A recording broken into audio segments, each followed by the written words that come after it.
Our first story has to do with the Galaxy S24 series. We've been hearing tons about AI, and there's a little bit more information on how they're really probably going to make it the most important feature of this device, because Ice Universe is putting out a tweet that says the following, that the AI of the Galaxy S24 is different from what you see. It includes many original ways of presenting AI by Samsung. Now, all Samsung people are working overtime to engage in AI, which is artificial intelligence.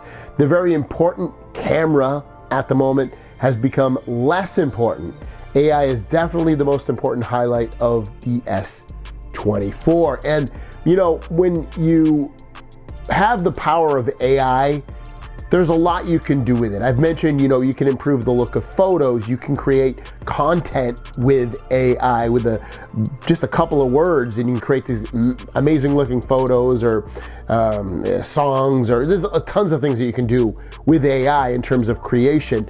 And then just the improvement of, like I said, with photography and videos that you took, or sounds that have picked up in the microphone. You can isolate those sounds and then remove them so you get better sound. Those are just some of the things that you can do with AI. And if Samsung's really making this the focal point of the S24 series, it's great for the consumer, because what ends up happening is AI, not only does it put us on equal playing fields in a lot of ways, but it probably, for the consumer in a lot of ways, makes it almost irrelevant to upgrade at that point in so many years, unless they start adding a lot of in-house onboard AI things that will take up a lot of horsepower, which they probably will.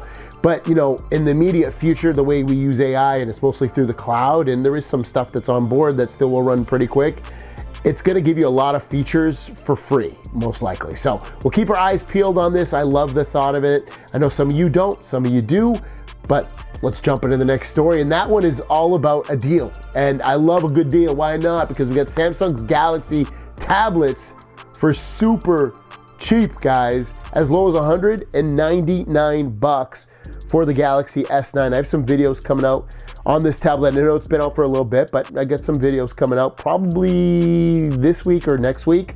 And you can see you can get it for as low as $199 with trade-in, S9 Plus for as low as $349 with trade-in, and then the S9 Ultra for also about $499 with trade-in. And then if you're a first responder or a student, it's potentially even more money off as well. So if you're looking to get one of those tablets for a loved one or yourself, those are linked down below, and they support the show if you click on the links and buy, you know, through the link. But our last story is gonna be a really impressive one, and it might be a reason to upgrade. It said, hey, you might not need to upgrade. This would be a reason to upgrade.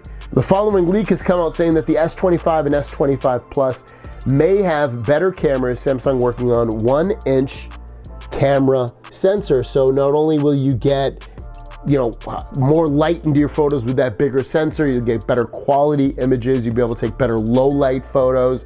There's a lot of reason that you'd want a 1-inch sensor in a phone to get better images and better video overall, and this could be a big reason to upgrade when the S25 comes out. Obviously, we're over a year away from that, but it happens before you know it. It came from a tweet from Ice Universe about the cameras on the Samsung Galaxy phones, and the tweet went like this. It says, "Dear Samsung mobile phone users, what do you think is the biggest problem with Samsung phone cameras?" And the same, before I even read it, I kind of expected what to see, because it's the same issue that I personally have. And most people wrote the same thing. And again, before I even read it, I was gonna say this myself, but I was like, you know what, just let me go in there open-minded, see what people are saying. And they agreed with me. Before we get into what their exact reason was, there were people on there that did complain about post-processing and over-sharpening. So that was probably like the second/third thing on there. I personally don't find the Samsung Galaxy phones to be really over sharpened. I think Pixel phones seem more sharpened than that. So for me, I actually don't think over sharpening is really much of a deal. I do think they do a lot of processing of the photo, but even when they process it, I generally, sometimes it's a little bit too bright, so I can see that. But you know, if you take control of the lighting on the camera settings by like moving that little light bar on your camera to the left so it goes down, you'll get some really nice photos that aren't over brightened. So I can understand where that, you know, over processing comes from. But for me, it doesn't bother me all that much. But the main thing is, you would probably guess it, it's the shutter. You know, when you take a photo and you know, say the person's pretty much still, it takes like 1, 2, 3 seconds. When you look at the photo, sometimes it's like the person moved a little bit, or like it's slightly blurry because they just moved a little bit. I mention it all the time in my videos, where one of the things I don't like about Samsung Galaxy cameras is that when you take a photo of people, really it's people, especially kids, because kids do move a lot, it's like you get this ghosting effect. It's not a clear photo, you know, not every single time, but more often than not, to where it becomes a really nasty, annoying problem. And I don't generally always get that issue with Pixel phones or iPhones or any other phones I generally use for photography with my smartphones. But Samsung phones, I still do. I've been getting it for years now. I've been a big Samsung Galaxy fan since what, like the Note 2, Note 3 era. And then you think about where we are now, and it's like 10 years later, and we still have a lot of these same issues that I don't know why they haven't fixed. I don't know why they're not fixing it. I don't know why they're not making it a priority. It's strange. It's the same thing with like the fluidity of the operating system. It's just like a half a step or a step back versus competition. And those two things, like if they fixed those two things, in a way, it would literally, for me, probably be, and it still is, but it's the perfect smartphone, really.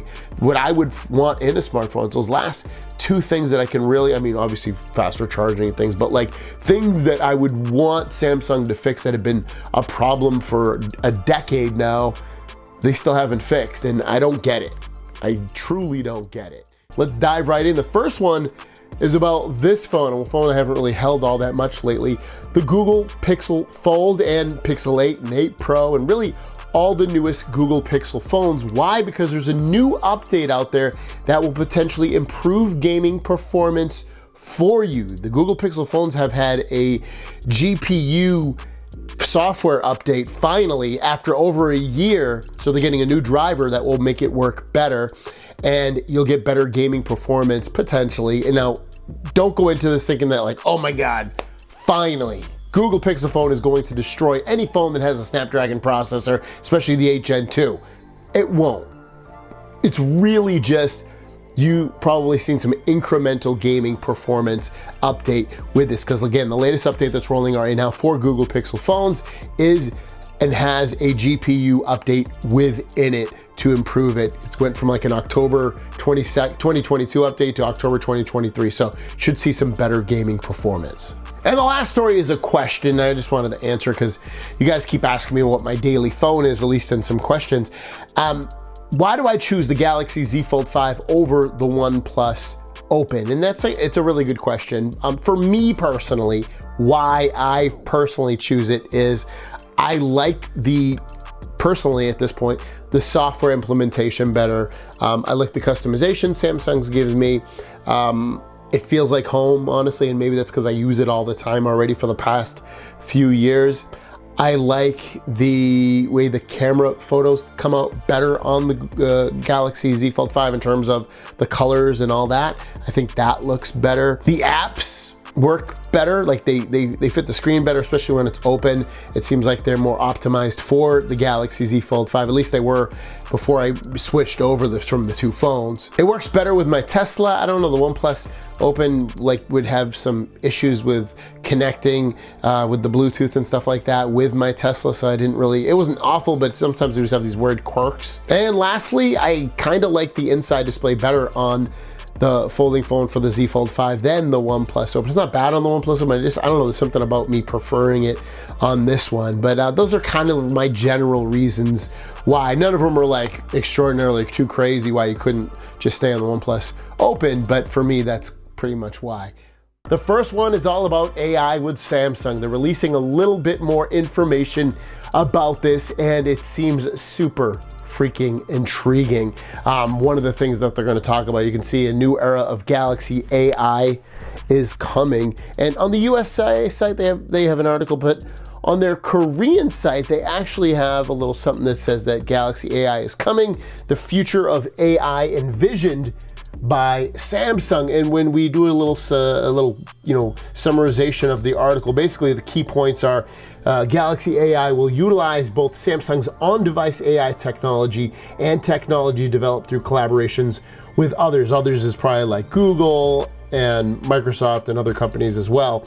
One of the highlighted features is, this is a really cool one, AI Live Translate Call, which will enable real-time translation during phone calls, breaking down language barriers. So when you're talking to someone on the phone in real time, it'll translate the call so that even though they speak a different language versus what you speak, you'll both be able to understand each other. The article emphasizes the security and privacy of Galaxy AI. AI as personal data will not be stored outside of the phone. The introduction of Galaxy AI marks a new era in mobile technology with the potential to revolutionize communication and productivity. Dude, I don't know how you can't be excited about some of this stuff. Sure, some of it kind of, in a way, sounds vaporware-ish. And like, for instance, this live translate call thing, it'll probably be kind of cool. Is it going to be perfect? I doubt it, but the potential of where it will go and what it can do is so insane. It's so impossibly cool. I mean, how many times am I talking to someone where I don't know what they're saying and they don't know what I'm saying? Very rare, but there will be cases where this will come into true. You're traveling outside the country, you're doing this, you're doing that. That stuff, that's when it will come in super handy. And this is just the tip of the iceberg. They also mentioned photography as well, which for me, on a day-to-day basis, would be the bigger get for this. So let me know what excites you about Galaxy AI and what you'd love to see it do. Last story of the day is about the Galaxy S24 Ultra and how physically it's going to look different than the S23 Ultra. Now, I can't show you pictures again because of copyright strikes, and I'll link it down below if you want to actually see these photos, but we have a summarization of the changes anyway. So Ice Universe was nice enough to put this together, saying that the 23 Ultra and 24 Ultra top, bottom, and side comparison. The body thickness is slightly thinner to 8.6 millimeters. He's talking about the S24 Ultra.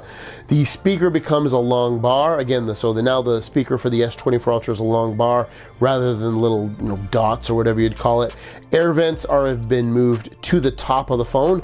The S Pen is now flat, which we'll see how that feels inside your hand, but I guess it'll be more like the Tab S9 pen a little bit. The buttons are thicker now, so you're gonna have thicker buttons, should be easier to find them, and the titanium alloy material has better texture. And that's something I noticed about my iPhone that has a titanium material that goes around the phone, and that actually, I love the way it feels without a case. I rock it with a case, but it feels really nice without a case. Let me have a big update on the Galaxy Z Fold 6. We've had the same design for the Galaxy Z Fold 5, 4, 3, 2, and 1 for the most part for the past 5 years, and it finally is gonna go through a redesign with the Galaxy Z Fold 6. This information is coming via a tweet from Ravegnas, who's saying that Fold 6 is finally getting a refresh. Highlights, he said, similar to the design changes the S25 series will undergo, both internal and external displays will change, and the weight will be reduced even as the size of the displays increase. As a result of analyzing the supply chain of the company currently providing OIS, which is optical image stabilization, to Samsung, it has been revealed that this company plans to release a thin-sized optical image stabilization for foldable devices next year. They go on to say in another tweet that the display, says, I had previously mentioned that the aspect ratio of the external screen of this Fold 6 will be altered, and now it is confirmed. But again, internal and external displays are going through a change. And then real quick on the Flip 6, we'll also get a major refresh. We kind of got a major refresh in some ways with the Flip 5.